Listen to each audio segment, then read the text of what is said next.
Hi friends, ఈరోజు mutton curry చేస్తున్నాను. సింపుల్గా ఎలా మటన్ కర్రీ చేసుకోవాలో చూసేద్దాం రండి నా స్టైల్లో. మటన్ అయితే కడుక్కున్నాను. ఇప్పుడు ఉల్లిపాయ ముక్కలు టమాటా ముక్కలు కట్ చేసుకుంటున్నాను. ఉల్లిపాయ ముక్కలు టమాటా ముక్కలు అయితే కట్ చేసుకున్నాను. ఇప్పుడు గిన్నెట్టుకొని కొంచెం నూనె వేసుకుంటున్నాను. కొంచెం కాదు, మటన్ కూర కదా, కొంచెం ఎక్కువే పట్టుద్ది నూనె. ఇప్పుడు ఇందులో బిర్యానీ స్పైసెస్ వేసుకున్నాను. అవి కొంచెం వేగాక ఉల్లిపాయ ముక్కలు పచ్చిమిర్చి ముక్కలు వేసి వేపుకుంటున్నాను. అవి అయితే వేగిపోయినాయి. అల్లం పేస్ట్ వేసుకుంటున్నాను.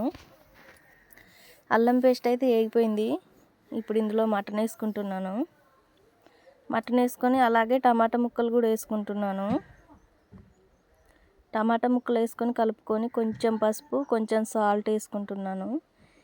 ఇలా కొంచెం పసుపు కొంచెం సాల్ట్ వేసుకొని కలుపుకొని నూనెలో ఉడికిద్దాం. మటన్ కదా, కొంచెం ఎక్కువే ఉడుకుద్ది.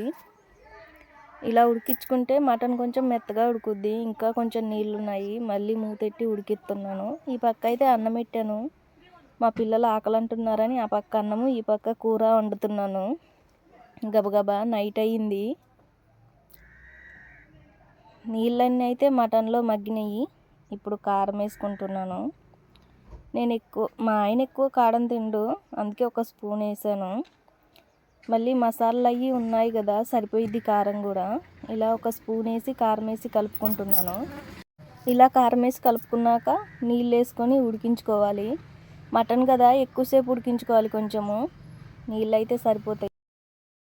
మా వీడియోని చూస్తున్నారు కానీ లైక్ చేయట్లేదు, సబ్స్క్రైబ్ చేసుకోవట్లేదు. ప్లీజ్ ఫ్రెండ్స్, సబ్స్క్రైబ్ చేసుకోండి. ప్లీజ్ ఫ్రెండ్స్, సపోర్ట్ చేయండి ప్లీజ్. నేనైతే మటన్ తిన్నాను చెప్పాను కదా, ఆమ్లెట్ వేసుకుందామని ఉల్లిపాయ ముక్కలు పచ్చిమిర్చి ముక్కలు కోసుకుంటున్నాను. ముద్ది చూస్తే ఈలోపు మటన్ కర్రీ కూడా ఉడికిపోయింది. కస్తూరి మేతి వేసి మసాలా వేసుకుంటున్నాను.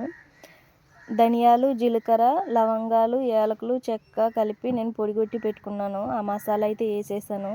కొంచెం కొత్తిమీర వేసి దింపుకున్నాను. ఈ పక్క ఆమ్లెట్ వేసుకుందామని పెనం పెట్టుకొని కొంచెం నూనె వేసుకుంటున్నాను.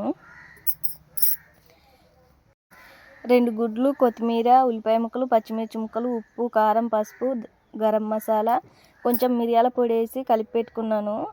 అదైతే ఇందులో వేసాను.